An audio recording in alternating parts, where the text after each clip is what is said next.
Good evening, everybody. So, welcome. So, my name is Peter Matheson, and I'm the principal of the university, and it's my job just to say welcome to Lord McFall of Alcluith, and to welcome to all of you for coming. And also, I gather we've got some people online, so welcome to them as well. So, thank you for joining us this evening.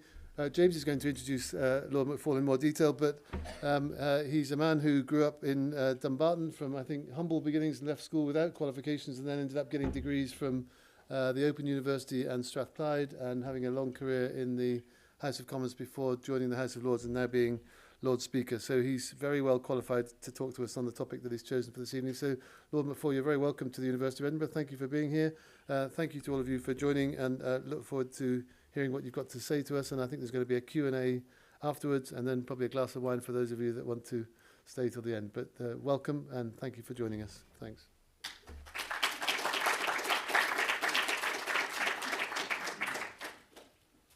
Thanks very much, Principal. I'm just going to introduce Lord McFall fairly briefly. As John McFall, he was Member of Parliament for Dumbarton, West Dumbartonshire for, I think it was 23 years, and I was actually one of your constituents. I don't know if you know that, John. And so I can testify to the fact that you were a very diligent local Member of Parliament who constantly would be working across communities, across parties, to build consensus on issues when major challenges occurred, closures of businesses, or indeed when you would identify opportunities locally. You very much grasped it and ran with these things, in many cases against the odds, but more often than not successfully, gaining a reputation very much as a local diligent Member of Parliament. In 1987, of course, being elected to the Commons and playing a very significant part on the front bench, often enough in the period up until the general election of 1997, when you became a whip in the Commons. And then, of course, subsequently a minister in Northern Ireland. This was, of course, a really very difficult period in Northern Ireland's history. This was the peace process, was just beginning. It was very, very delicate, very, very fragile. And I think actually within about 2 weeks of taking up post, Northern Ireland experienced the Omagh bombing. And John was one of the first major politicians, public figures, who went into the town and certainly witnessed the horrific scenes in Omagh. And I'm sure that played a major part in the development of his thinking and that theme of a common endeavour this evening. He subsequently, of course, became Treasury Select Committee Chair, and again played a very significant part. One of the things I think about that role was that he showed that it was possible to be robust in questioning Treasury officials, ministers, but also others outside, including bankers. In fact, I recall on one occasion a senior banker asking me, who is this John McFall, the Treasury Select Committee? He's giving us a hard time. This was just around the time of the banking crisis. I remember telling this banker, I won't say who it was, well, he's doing his job and he's doing it really well, which didn't go down too well, but I'm sure it was you were even less popular than I was at that time, but for very good reason and good purpose. Subsequently, of course, John retired from the Commons and took up his seat in the House of Lords, and has played a very active role in the House of Lords, and ultimately becoming Lord Speaker. The role of Lord Speaker, of course, is above party politics, so John had to abandon his party political allegiances, and I think we should take that into account and remember that when we're asking questions. Don't expect that the Lord Speaker will be able to offer views on party political matters, but has played a very significant part. This evening, the theme of the lecture is a common endeavour, politics a common endeavour, and I think that's a very, very important theme at the moment, given the polarisation in our politics, the hyper-partisan nature of our politics, and the need, if we are to have better outcomes for our citizens, of getting people to work constructively. Working constructively does not mean that we abandon our principles or views, but we need to listen respectfully to one another. We'll also talk this evening about the House of Lords, its position within the UK Constitution, which, of course, at the moment is under serious debate. And again, don't expect you'll get the Lord Speaker to give you very clear views on what should or should not happen. But what we are going to hear this evening is someone speaking on the back of 40 years of rich experience in politics, who has shown a lifetime commitment to working for the common endeavour. So I'll hand it over to you, Lord Speaker McFall.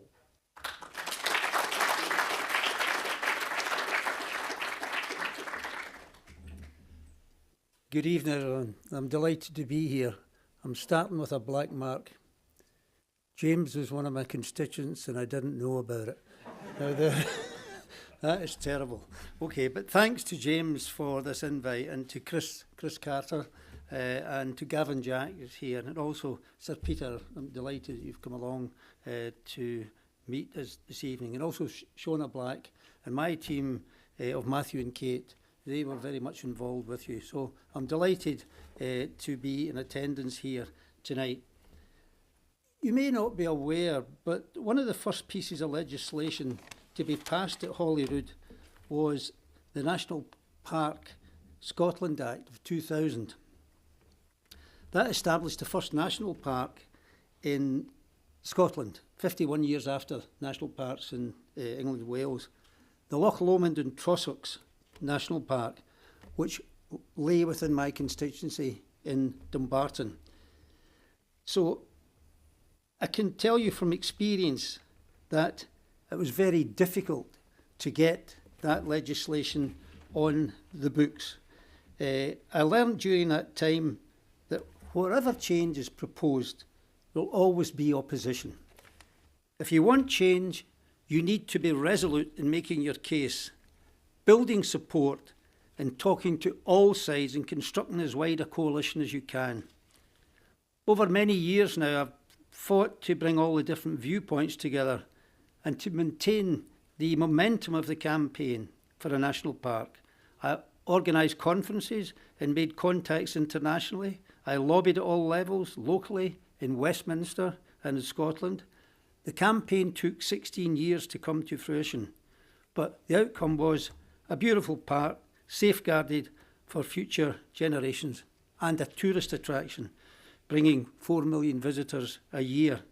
So that was achieved by bringing people together, building a consensus in the community and engaging all sides with trust and respect. And that's the theme of my talk this evening. It is politics, not as a field of conflict, but as an opportunity to work together for the common good. I believe that this is a task which is central to our politics and governance, restoring trust, respect and consensus to public life. Now, as Professor Mitchell said, I've spent almost 40 years at Westminster in government, the House of Commons and in the House of Lords. In that time, I got involved in my share of arguments over policy. And just to add, James, to what you said, that the bankers mentioning my name, I think they did have respect for me, but there was also a prefix before my name, and I'll not tell you what it was. But I also learned the need to build that consensus and realise that politics should be a common endeavour. And my experience is it's not an impossible goal. As a minister in the Northern Ireland Office, I worked with all sides to embed the Good Friday Peace Agreement, overcoming numerous setbacks, including, as Professor Mitchell said, the tragedy of the Omagh bomb in 1998. I was the only minister on duty at that occasion, and 2 hours after the bomb went off, I think it went off at 3:10, I was in Omagh itself. And that had a searing effect on me.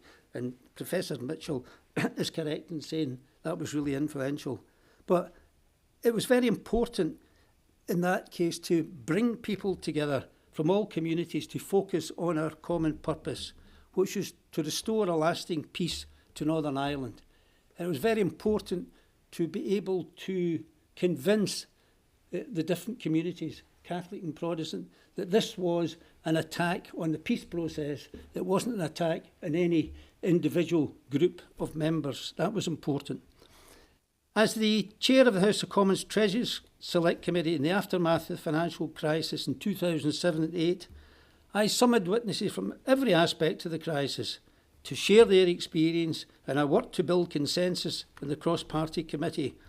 Every report in that almost 10 years was unanimously agreed, and that was crucial to their effectiveness. If we had divided on party lines, our findings would have been shelved just as political point scoring. I later then established the Commission on the Future of Banking. It was not a parliamentary body. I reached out to establish that, and its membership included the Conservative David Davis, who chaired the committee for us and did a magnificent job, the Liberal Democrat Vince Cable, who then became the Secretary of State for Trade, and myself as a Labour MP. But we also had consumer organisations, which leading economists, financiers and regulators, and even a Benedictine monk. And the Benedictine monk was there to help us with ethical considerations. And if I could say to you, he was the hardest one to please. But we set aside political partisanship to forge agreement on changes for the common good. It was a civic initiative, and that civic initiative prompted the government to act. They established the Vickers Commission. The Vickers Commission established the Parliamentary Commission for Banking Standards, and that's where we got our legislation. And it was leading to significant legislative change. It could not have happened if we'd acted along traditional party lines and remained within our parliamentary bubble. In my own constituency in Dumbarton, I established a task force to regenerate the site of the former J&B whisky bottling plant after it closed in 1998 at the cost of nearly 400 jobs. Over a 15-year period, I remained chairman of that task force and engaged with local politicians, but parties, trade unions, management and investors, keeping all of them on side, particularly Diageo, the multinational company that owned that, but got them behind the creation of that organisation, which is now termed Strathleave and Regeneration. As a result, all these years later, the site is now a thriving centre of industry with a brewery, a BBC TV studio, a sustainable energy facility, hundreds of houses and 2,500 jobs and £600 million gross value added to the local community. But remember, I chaired it for 15 years, and that's where the politics is hard. And my conclusion is that no party or individual has a monopoly on this way of working. I well remember the pride of Conservative Minister Michael Heseltine as he told me in an interview for my podcast how he stood beside the Labour Mayor of Liverpool, at the time Joe Anderson, to receive the freedom of the city in recognition of his contribution to its reorganisation, regeneration. Now, Michael was very clear to me. He was getting briefings every month in his office in Whitehall. And he says, am I doing any good here by getting the briefings? No, I want to go to Liverpool at least every month. And he has got a high respect from the people of Liverpool, a traditional Labour city. But Michael Heseltine has earned their gratitude for that, and that is important. So, across all these experiences, I've seen the benefits that arise when politics is approached as a common endeavour, that is to say, with trust, respect and consensus. And I sincerely believe that this model, it can serve today's MPs and peers to collaborate across party divides to seek out answers to the biggest policy challenges of the coming decades. And that applies to Scotland as well, and that's why I'm so pleased and privileged to be here tonight in Scotland. But by doing so, they would not only benefit our nation, but could help rebuild the trust in politics, which is almost at a record low at the moment. And there are no shortages of daunting challenges for them to address. They might include tackling inequality and ensuring that the proceeds of economic growth benefit all parts of the United Kingdom, providing young people with the same access to housing, education opportunities, careers and pensions which were available to older generations like myself, adapting our health and care systems to meet the ever-growing demand of an ageing population, navigating the unpredictable potential benefits and risks of artificial intelligence technologies. Where is the regulation in that? A real pregnant question. delivering the infrastructure we need to bring down carbon emissions without doing harm to the natural world. Earlier this year, the Institute for Government think tank published a report on the condition of the UK state, and its assessment was summed up in a single word: precarious. The issue identified by the IFG were wide-ranging and must concern anyone interested in the well-being of our nation.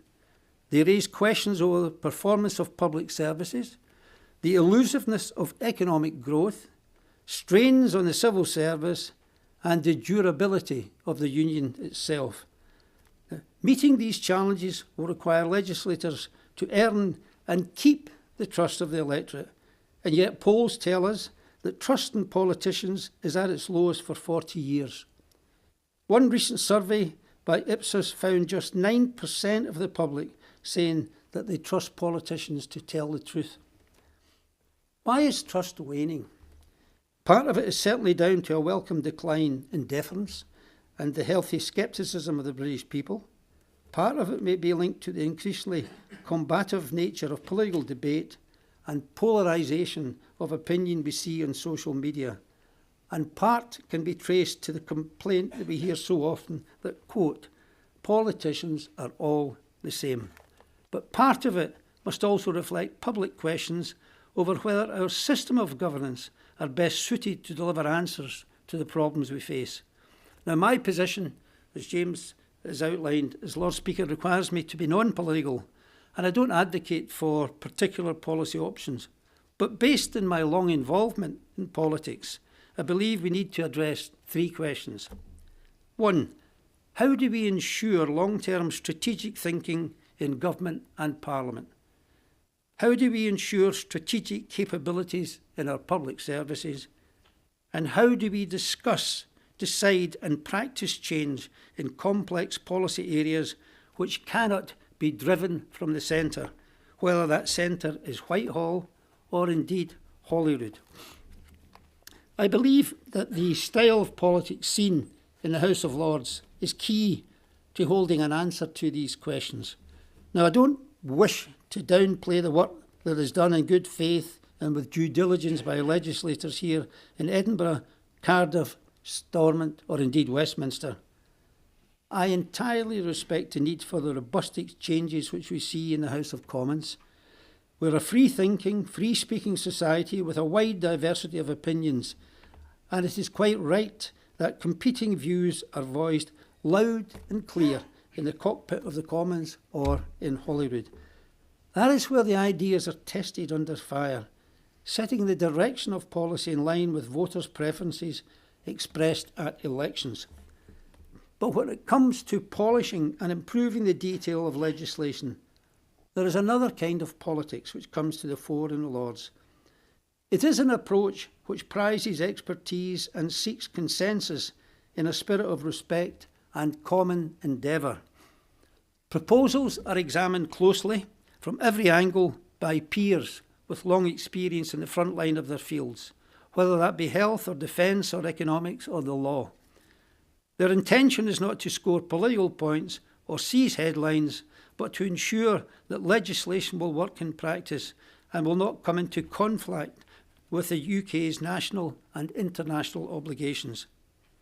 I would suggest that these two approaches do not conflict with one another. Indeed, I would go so far to say that they are complementary, each playing a vital role in our system of governance. I've learnt from experience that party political conflict cannot on its own deliver good law, and that politicians cannot win the public's trust simply by kicking lumps out of one another. Now, those of you who study politics here at the university will understand more than most the sometimes arcane rituals of Westminster. And when you think of the House of Lords, the image which most certainly comes to your mind will be the ranks of ermine-clad peers assembling in their finery for the state opening of Parliament. If that's the case, let me assure you, those robes are worn only one day a year. The rest of the year witnesses a far more business-like spectacle, which may not deliver the dramatic scenes craved by the media, but is vital to the production of good law. The first purpose of the House of Lords is as a revising chamber, providing detailed scrutiny of the legislation brought forward by the government. That is a task which MPs do not have sufficient time for. That's understandable. They're juggling demands for their constituency work, campaigning for their party, fulfilling obligations in the Commons Chamber and committees and dealing with constituents. In the House of Lords, we take our time to go through each bill line by line. Unlike the Commons, there is no selection of amendments. Every amendment tabled is called, and there is no use of guillotine to curtail debate. The government does not control the use of time in the House of Lords. That means each bill is considered in full, no matter how long it takes. And the second key purpose of the Lords is in exploring cross-cutting issues in public policy. In my previous role as Senior Deputy Speaker, I led a programme to refocus the work of our cross-party select committees, enabling them to look across departments and sectors and provide insights relevant to society as a whole. For instance, we created an Industry and Regulators Committee to keep an eye on the activities of the watchdog bodies which oversee sectors like energy, water and communications. Independent agencies like this play an increasingly important role in our society, but until the establishment of our Lords Committee, there was no body in Parliament to answer the question, who watches the watchdogs? Our system allows committees to be agile in responding to events. For instance, while the coronavirus pandemic was still at its height, I proposed and established a special COVID-19 committee to consider the implications of the disease for the future economic and social well-being of our nation. Led by the entrepreneur Martha Lane Fox, the committee produced a comprehensive report calling for improved resilience and preparedness for a volatile and uncertain future. And if you look at some of the thorniest issues with which governments have grappled in recent decades, such as the HS2 rail link or the need to reform social care, you will see that Lords committees repeatedly gave advance warnings of the problems coming down the tracks. So how does the House of Lords deliver this? The Lords has the benefit of independence. This comes from a combination of factors. Most peers have made their careers elsewhere before joining the House and are not dependent on the whips to build a career in Parliament. In addition to that, the House itself is independent of government. There is no government majority in the Lords. The crossbench peers, members without party affiliation, are now the third largest group in the House. Therefore, ministers cannot rely on winning votes by force of numbers. They must focus instead on winning the argument. This creates the circumstances for bills to be amended and improved before they become law. In a typical year, 1,000 or more changes are made to government legislation as it passes through the Lords. But the majority of these changes are not the result of government defeats in votes of the kind which will make headlines in the press. Instead, the vast majority, usually about 90%, are tabled by ministers in a sign that they've taken on the concerns expressed by peers and revised their plans in response. In the 2019-20 session, out of more than 700 successful amendments, only around 70 or 10% were due to defeats in the House. Professor Meg Russell of the UCL Constitution Unit has described the work of the Lords as a type of quality control. It could equally be described as an important check and balance on the powers of the executive. In 2021, the Lords Secondary Legislation Scrutiny Committee published a report entitled Government by Diktat, a call to return power to Parliament. It issued a stark warning about the increasing use by the executive of measures such as Henry VIII clauses or skeleton legislation, which enables ministers to alter the law without the same degree of scrutiny received by primary legislation, and in some cases without any parliamentary debate at all. And the balance between Parliament and government is not a new issue, but the House of Lords is playing its part in maintaining that balance. And in addition to be independent of government, the Lords is rightly known as a house of experts. We have members with deep experience from all walks of life and all four corners of the United Kingdom. Many of them do not have a background in politics. There are scientists, doctors, business leaders, trade unionists, social workers, campaigners for civil liberties and disability rights, environmentalists, academics and engineers. There are broadcasters, journalists, Olympians and Paralympians. And we're able to bring to bear the expertise of former heads of the civil service, retired judges and chiefs of defence staff, ex-heads of the Metropolitan Police and 2 retired chiefs of the Security Service, MI5. Consider the Economic Affairs Committee, for example.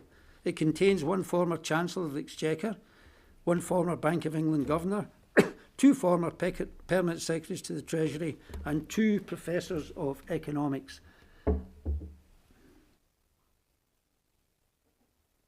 And my point is this, that the House of Lords, perhaps by historical accident more than by design, embodies the sort of politics that my career has taught me is the most constructive approach to tackling present-day challenges and the most likely to restore trust, respect and consensus to public life. Now, I can imagine you might be listening to me and thinking, well, that's all very well, but really, an unelected House full of people with titles, how can we accept its legitimacy in a modern era? And the historians among us will know that reform of the House of Lords has been on the agenda for more than a century, since the Liberal government of 1910 promised to replace it with an elected second chamber. In 1958, the introduction of life peerages, Harold Macmillan as Prime Minister at the time, revived what had been a moribund assembly, adding individuals with extraordinary capabilities and experience to what was until then an entirely hereditary House.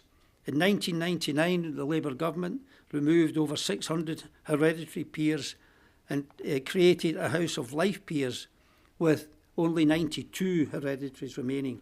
And of course, the current government is now legislating to remove those remaining hereditary peers. But at roughly 800 members today, many people consider the House of Lords too large, and questions have been raised about the process of appointment. In 2017, the House itself agreed a report from the Lord Speaker's Committee on the size of the House, established by my predecessor, Lord Fowler, which proposed a cap of 600 members. However, this has not won the necessary political support from government. Attempts to introduce elected members failed both under Labour in 1968 and 2001 and under the coalition government in 2012. And more recently, the prospect of an elected House or Senate has again been raised by Gordon Brown's Commission on the UK's Future, which called for a democratic assembly of the nations and regions.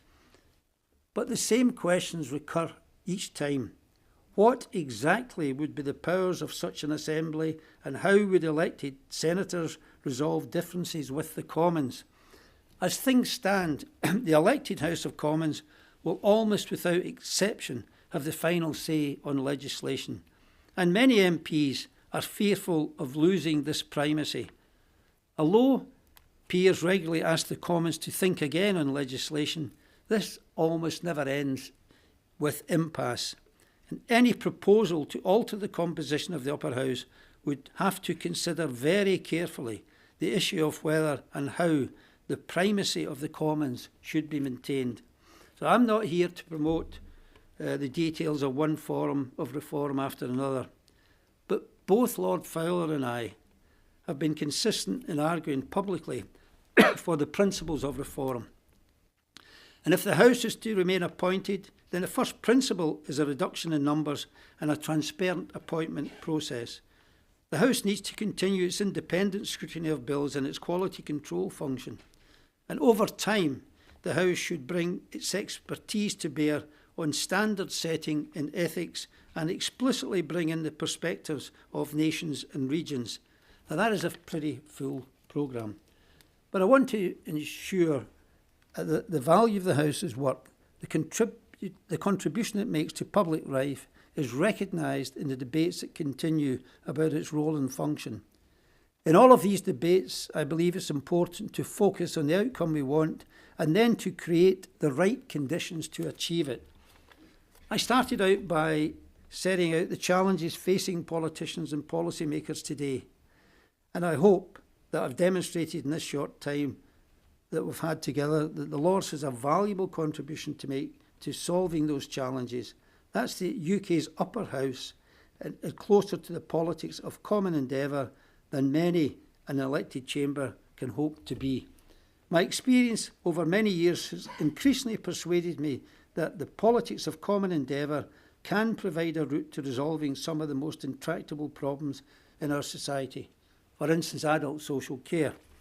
It's a topic which has bedevilled successive governments, with a series of proposed initiatives running into the sand.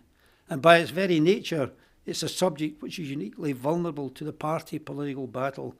However, it is also an issue which is well suited to the politics of common endeavour. Where the political debate has so far failed to resolve the sector's problems, it may be that a broad-ranging investigation, bringing together politicians of all parties, medical experts, charities, service users and delivery organisations could have more chance of finding a way through while winning the trust of voters. Another aspect, decentralisation. We must address the England problem of persuading Whitehall to empower and refinance English local authorities, not just because taking decisions closer to people makes for better decisions, but also because Whitehall simply cannot know or decide many complex social and economic issues. And I mentioned to Professor Mitchell that the podcast I have, it was out this morning with Chris Patton, and he recollected to me his time as Department for Environment. He took his red box home every night, and he said he was probably at his red box for 4 or 5 hours every night, after a glass of wine, he said. But he said, well, as I was doing all this, he was saying, what do I know? In Whitehall, these should be decisions for local communities to take themselves. They'll understand it more than me. So that decentralisation agenda is still very lively today. And Chris Patton's remarks, I think, were very, very pertinent. The parliaments and governments in Scotland, Wales and Northern Ireland are now fixtures in UK governance. However, important issues remain. What's to be the English devolution system? Is a model of combined authority mayors to become the standard, or will solutions come and go with every change of government? Will we get elected mayors in Scotland? That's not in my script. No. How are devolved national and regional decision makers to work with local authorities who complain about the loss of decisions and resources? And I think I read a statistic that from 2010 to 2021, the monies going to local authorities in England reduced by 55%. And I know there's a similar complaint here, but building up the local powers, I think, is really, really important. And these devolved national and regional decision makers have to work with local authorities. How do public services, such as NHS, maintain motivation and quality of management in the face of centralising governments? Whitehall and the centre of government. So much has changed in the way we live, and there's a constant need to ensure our public services keep pace with that. But one of our most eminent experts in public service, the former Cabinet Secretary Sir Mark Sedwill, now sitting in the Lords as Lord Sedwill, has said to me that today's Whitehall would not look unfamiliar to Queen Victoria's Prime Minister William Gladstone. Despite the extension of devolution, our system remains more centralised than in many comparable countries. The UK Cabinet is twice the size of President Biden's and 4 times the size of the Chinese Politburo Standing Committee. At the heart of government, the Cabinet Office and 10 Downing Street have been described as simultaneously overpowered and under-resourced. And another Cabinet Secretary, Lord Gus O'Donnell, has warned that the civil service needs greater access to essential modern skills in digital, projects and finance. We have no shortage of the work ahead, and we need to engage across civil society to win the trust of voters of all political stripes. As Edmund Burke said, a state without the means of some change is without the means of its own conservation. We must all obey the great law of change. It's the most powerful law of nature. I've been an MP for 23 years, a member of the House of Lords for 14, and an educator all my adult life. I've witnessed individuals demonstrate their commitment to their neighbours and society by working for the common good. And it fills me with hope when I see a new, younger generation stepping forward to engage with the issues and concerns which will shape the life of our nation and our world long after I have departed the scene. Young people, like many of you in this audience, who recognise that politics is not just about personalities and sound bites, but is a difficult business which can take years to produce a result. It means sitting down with people with whom you disagree and finding common ground, seeking solutions which can command consensus. And the first duty of a politician is to serve society and make it a better place for all citizens. At this low point of trust in politics and politicians, we have an obligation to embrace change and travel in hope, not looking backwards and downwards, but forward and up. Is the House of Lords achieving that goal? Well, I was heartened by the conclusion reached by the author Ian Dunt in his recent book, How Westminster Works and Why It Doesn't.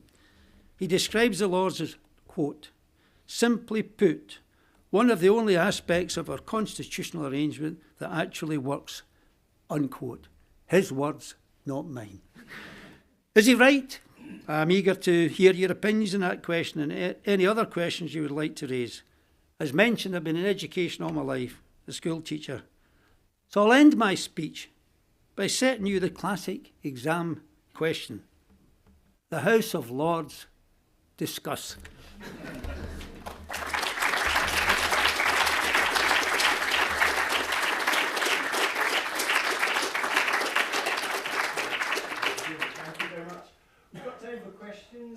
We've also got online people watching, so they may have some questions as well. But if anyone has any questions to ask, I'll ask you to introduce yourself and to keep it concise. Robert, but introduce yourself first. I'm Robert Dawson-Scott. I'm a PhD student here at the Edinburgh University Business School. But before that, I was a journalist. And in my youth, when I was trying to get a start, I made, since in the heady days of the 1980s when There's a microphone on the way, sorry. I'm so sorry. Sorry, no. It's for the online audience. Yes, of course.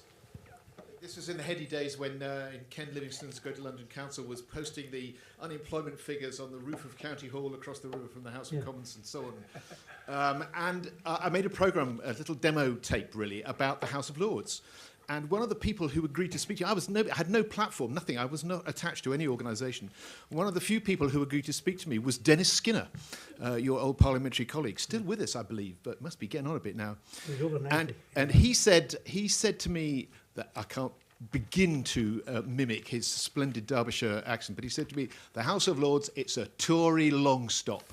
Now, you've argued very eloquently this evening, Lord McFall, that that is not the case and that it does many other things. So my question to you is, what has changed apart from getting rid of some of the hereditary peers? Well, as I mentioned to you, Lord Fowler and I are there for reform. It is really important. And by the way, Dennis Skinner, everything Dennis looked at or even touched was a Tory plot. So just keep that in mind. Right. And by the way, everybody that he met, other than his close friends, were useless. But keep in mind with Dennis, he was very, very cute. And Dennis never engaged in any vote of no confidence for a Labour government. A number of people didn't see that, but this was quite a cute guy. So I'm telling you a little bit of inside information about his mentality on that. But what has changed? Well, in many ways, there's nothing much changed. The essence of the House of Lords still goes with legislation. The average attendance in the Lords in a day is probably 420, 450. So when people say that the House of Lords get 800, half of them don't turn up as a result. And they will only get an allowance if they turn up, but they have their titles. So that, to me, getting a constituency like that, 420, 450, is ideal. And you would need something at least that, if not the 600, to ensure that we get sufficient scrutiny of the legislation and our select committees go ahead on that. As Lord Speaker, can I say to you, I've got a number of roles as Lord Speaker. I've got no power as Lord Speaker, but I've got total responsibility. So you can see what that means.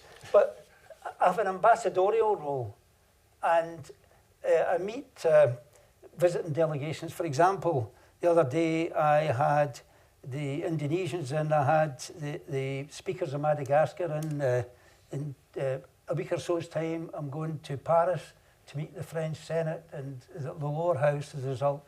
So there's a good currency there, and the Lords has quite a lot of soft power in engaging. And anywhere where I go, for example, I went to Berlin just a couple of months back, 2 days, but a real interest in what we're doing. And given the state of the world at the moment, the informal relationships with Europe, I take that very seriously. We're out, Brexit, but relationships have got to be there. It's very important. Good, thanks. I've got one here. Thank you. I'm Mary Brennan. I'm Professor of Food Marketing and Society here at the Business School and Dean of Education for the College of Arts, Humanities and Social Sciences. I was really struck by what I think you were saying, Lord McFall, about patience and being able to commit to a sort of journey of change and a journey of improvement. Can you give us some insights into how you sustained yourself in some of those examples you gave, how you told yourself you were making progress, how you motivated those around you to stay with the project or with what you were working on? Because I think it is such an important part of the type of work that we do here at the university, but also our connections into Holyrood and Westminster, to understand pace and to understand patience and to understand how we drive change, especially in areas that are demanding fast and significant change. Well, Mary, I think I would say two things. For a politician, but also for individuals in society that want change. You've got to have resilience. You've got to have determination. And you've got to remember, are we okay? Sorry. No, it's just passing. Resilience, determination, and remember you're going to fail, but you're going to be a success if you get up again. So that's what keeps me going. I've had quite a lot of disappointments as I've gone along, but I hope that I could see the best in people that I'm working with, that I disagree with people, but I disagree agreeably on that. And always that change is possible. Keep that in your mind as you're going along. You'll have your highs, you'll have your lows, but success, getting up and keeping going. I don't know if that helps you. Thank you. Thank you for everything in Northern Ireland. Thank you. We're going to go to there and then in front and then you. By the way, Michael Heseltine said Liverpool changed him, Oma changed me. Thank you. Thank you very much for a really inspiring talk. My name's Kat Headley. I'm a solicitor, but I've been involved in politics in a few different ways in the last 10 years. I was struck by what you were saying about trying to, the sort of common endeavour, long-term strategic thinking, long-term change, but also the sort of the cut and thrust of our of the political cycle. There was a piece in the Times today by Alex Massey talking about how we are consistently we have the politics of campaigning all the time now because of the cycles of elections. I think next year, fingers crossed, might be one of the few years where we don't have a major election in the last 10 years. And we do now, in comparison to pre-devolution days, we are us as voters are very rarely not bothered by a campaigner or another.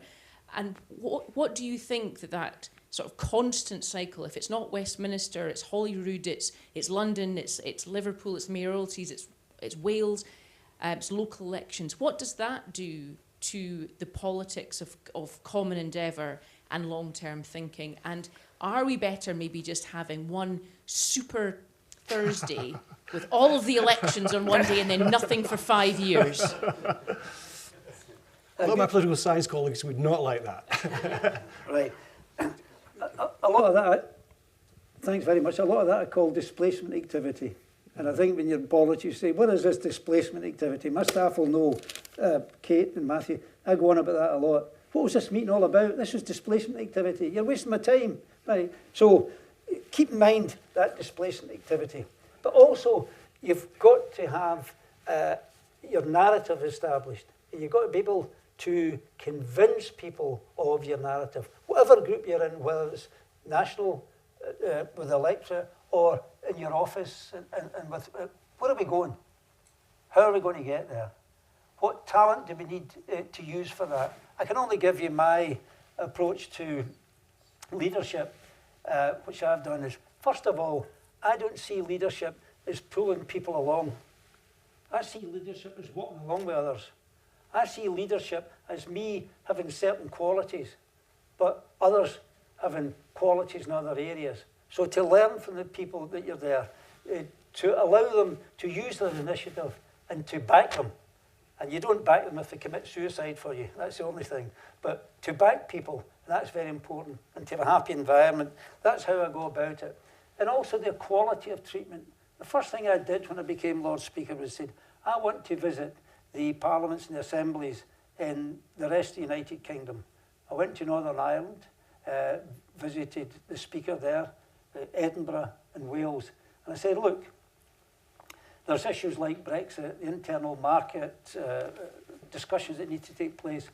Why don't we meet as an interparliamentary forum on an informal basis, just meeting each other eye to eye in the different settings, whether Edinburgh, Wales, Westminster, and meeting each other on an equal basis, no exceptionalism of Westminster. And that has worked very well. I established that, and then I've moved on, and I think it was only this week that they were having another meeting. Where? Sorry? Where were they? In Westminster. In Westminster, they had a meeting this week. So doing that, I think, is really important. But getting the clutter out of the way, that's the important thing. Okay, got one here. Maybe, Chris, could you pass the mic along to this young man and he could ask it? And then we've got a couple over here afterwards. The other mic could make its way there. Yes, okay. I think so, yeah. Thank you very much. My name's James Andrew. I'm the SPS undergraduate for the School of Social Political Science, and I'm a second-year PPE student, which means that I'm also a piss-poor economist. So, with that in mind, I'm also a radical centrist. So, I was hoping perhaps... You'll have to tell me what that means after it, but don't worry. I was hoping that perhaps you could make some things a bit clearer. But you're clearly very down-to-earth. You have a very credible reputation. And you bring conflicting sides together quite often, I imagine. We live in a polarised, post-truth, populist world. Members of my family wake up, they look at X, and they believe the BS that they see. How can I bring people together this Christmas? Oh, I don't have any saintly characteristics, so give us a break, would you? How do I bring people together? I think listening, for a start, to people, and that is good. Was it Woody Allen that said success is 90% turning up, right? So you're just listening to people. I did that when I was a constituency MP, and you'd have a different reaction from people. Some people were timid and fearful, and it was a big thing coming to see their MP. They were listening. Other people wanted to come and tell you their life story. You know, so somebody had a problem, so they go back to the 1950s, and then you say, oh, wait a minute, let's see what's happening, and what are you looking for me for? And other people would come along really angry. So you just sit there, they're angry, and then they would go out and say, listen, I went to see McFall. He didn't have a leg to stand on, and I told him where to stick it. Okay, fine. I'm quite happy sitting there. But if they get satisfaction from that, that's fine. Engaging with people and going along with them, it's not easy on that. But be patient with it. You don't expect great results from it. But if they see you there listening and engaging with them, and by the way, I think a big secret is that let them talk. Don't you talk too much. I think that's quite a bit of secret. If you do that, you get by. I've got a lot of quite a lot of Tory friends. I've got a lot of SNP I've been involved with. I've got Liberal Democrats as a result, because you've got to establish a level of trust with them, and they say, well, look, he's stuck by his word. If you do any funny stuff, you know, that's where the relationship goes. Now, I don't have any social friends in those areas, but I've got good friends on the professional side. That's important. Thank you very much. Have a good Christmas. Hi, I'm Juliet. I'm an undergraduate history and politics student and an editor for the student newspaper. And I think we can all agree that working towards politics as a common endeavour is something that we should strive towards. But it can also sometimes be hard when some people are left out of the conversation. Women and ethnic minorities are significantly underrepresented in the House of Lords, even more so than in the House of Commons. How can this be addressed? Actually, if you look at the statistics for the House of Lords, there's greater diversity in the House of Lords than there are in the House of Commons. For example, when I was Senior Deputy Speaker, I mentioned about the new select committees that I established. Established 6 new select committees, 5 were women that were established in that. The percentage of women in the House of Lords equals, if not a bit superior, to the House of Commons. The number of disabled people in the House of Lords is greater than in the House of Commons as a result of that. Now, there's other areas where it would fall down. But I think, you know, I mentioned Gordon Brown's report about the nations and the regions. I could go on about that because there's issues associated with that. James will know that. Sure. But the point is that we do need representation from the nations and the regions. That is hugely important. That's why I established the Interparliamentary Forum for a start. That's why I think that Metro Mayors, their development in England, that will grow. And that's why Westminster, it's insufficient for Westminster to give money out to local people, whilst local people understand the complexity and the nuance of things in their area, that they should decide on these particular issues. I mentioned myself with the J&B bottling plant. I established the Strathleven Regeneration Task Force. There were demands for, say, the council to take it over.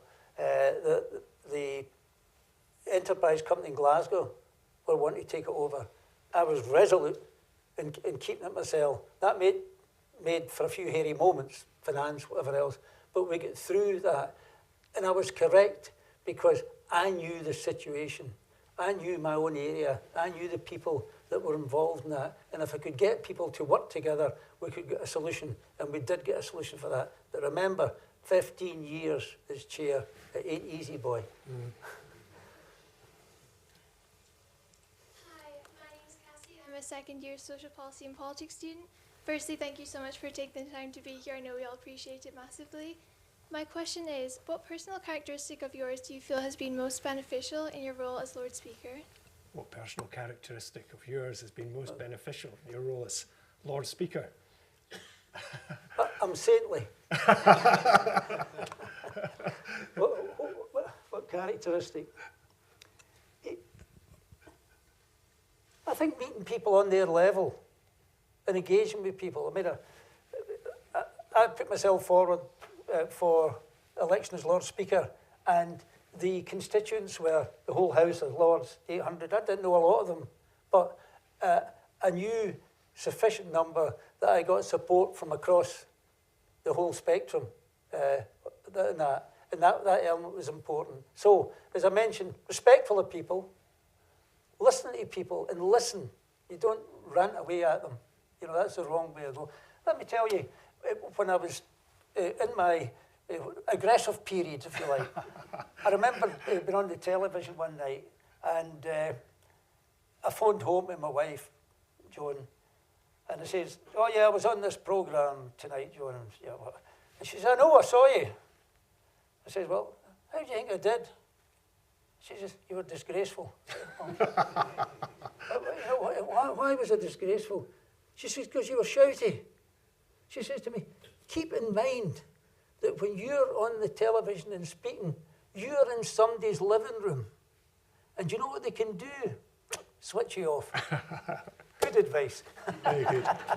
We'll come to the principal and then to Ur and then finally over there. I think we'll let our principal who wants to have a question at the front. Professor. And then Ur afterwards. Thanks. When we were talking at the beginning, I was telling you the one person I know well in the House of Lords is a crossbench peer. Has anyone ever suggested that everyone in the House of Lords should be a crossbencher, irrespective of who originally nominated you or what background you came from? Well, I've got aspirations for that, because see, when I stand down as Lord Speaker, I'm going to be a crossbencher. So there you are. That's a good model to follow. But the crossbenchers actually have got real expertise. Let me give you one example. Lord Kerr of Kinlochard, former ambassador, United States, our representative in Europe. We were talking about COVID in the Lords one day, and some people were waxing on about, it's not COVID, sorry, about Brexit. Brexit. That's why I forget about that.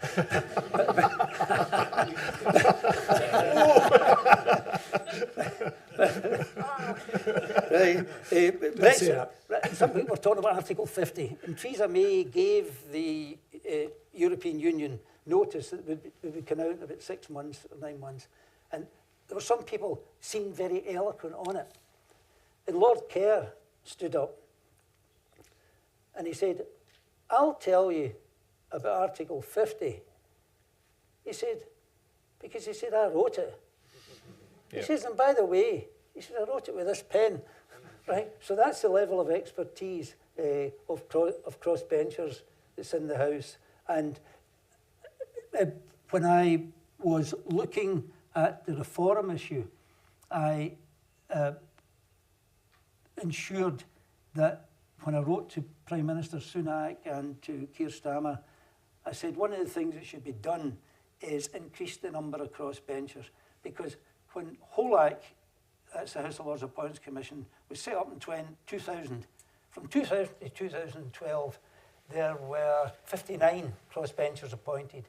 In the next 12 years, because David Cameron in 2012 wrote a letter to the chair of HOLAC to say, look, keep the limit at 2 crossbenchers per year. That still stands. And in the next 12 years, there's only been 15. So we need, if we're going to reform, we need crossbenchers and we need that expertise, because I think that is a hallmark of the House of Lords. Ur.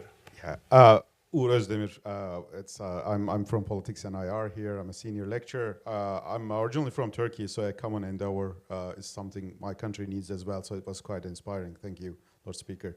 So I think this my question ties really nicely to the previous question. So we recently written this paper, and we looked at 3,000 roll call votes and over 900,000 votes.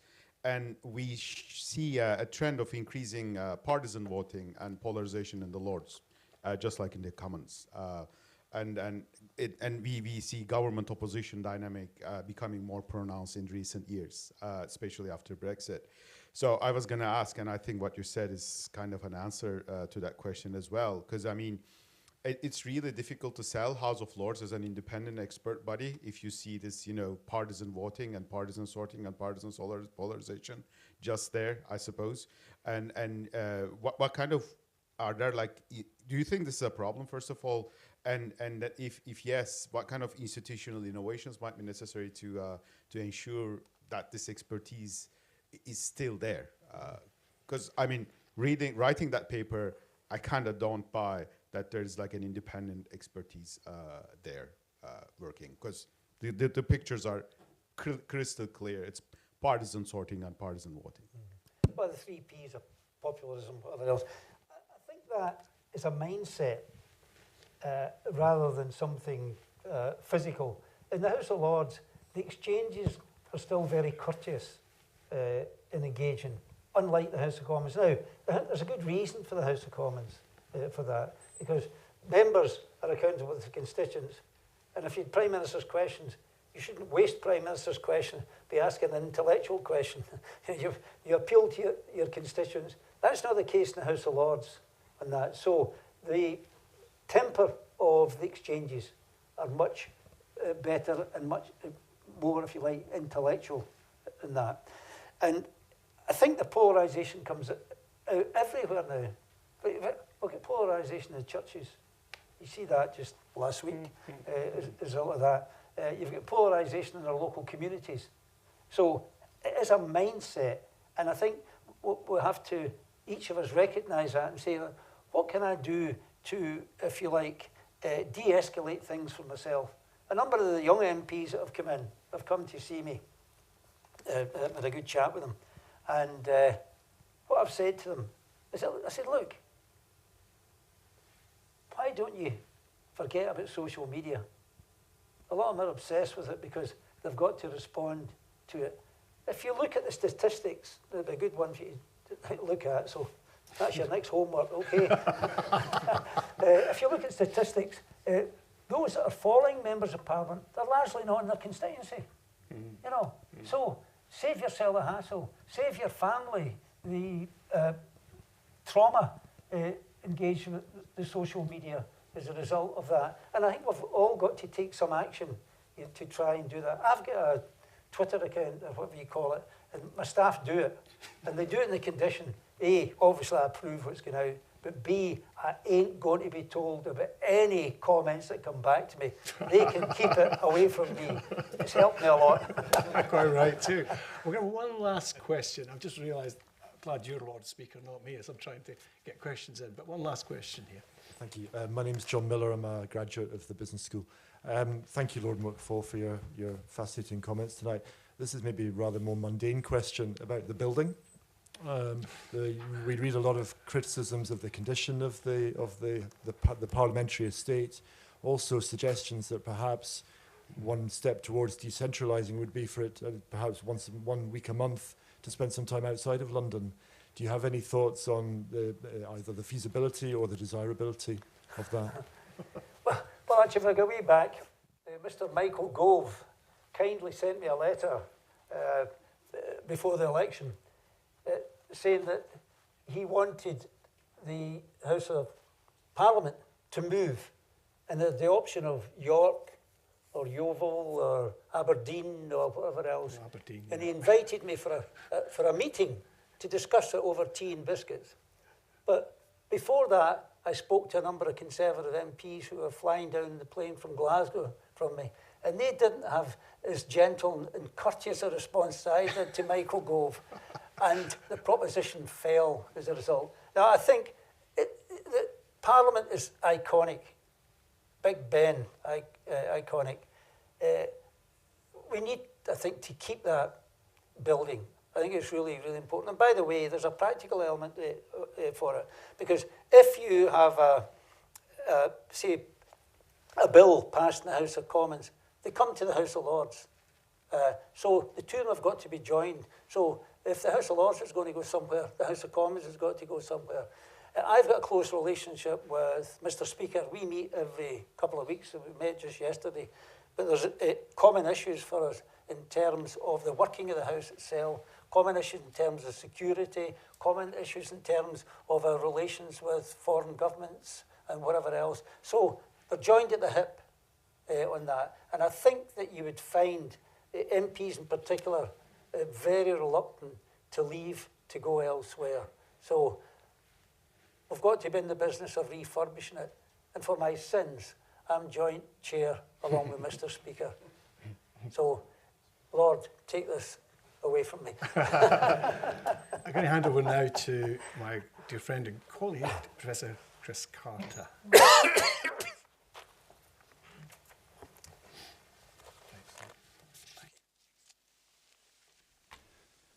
Well, Lord McFall, thank you for such a inspiring and interesting talk this evening. I think we can all sign up for restoring trust, respect and consensus to public life, and also the need to escape the noise, escape the short term and start to think long term, and to have a parliament and indeed a society that brings all people together, that we start to enter into an era of bridge building rather than bridge burning. So thank you very much, and thank you to your team for all their excellent organisation. And if I may thank our team at the business school, Shona and her great colleagues for putting on tonight. At the business school, we're very interested in the long term. We're interested in strategy and how we build better organisations and a better society.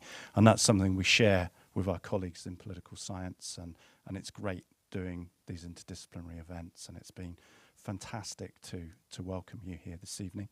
So I'd like to invite you all for some University of Edinburgh vintage wine, different varieties. It will be the best drink you have this year. And we also have some super duper canapes, so do come and join us. The festive season starts now, as it were. But on behalf of the business school, if we could all thank Lord McFall for such a illuminating and hopeful lecture. Thank you.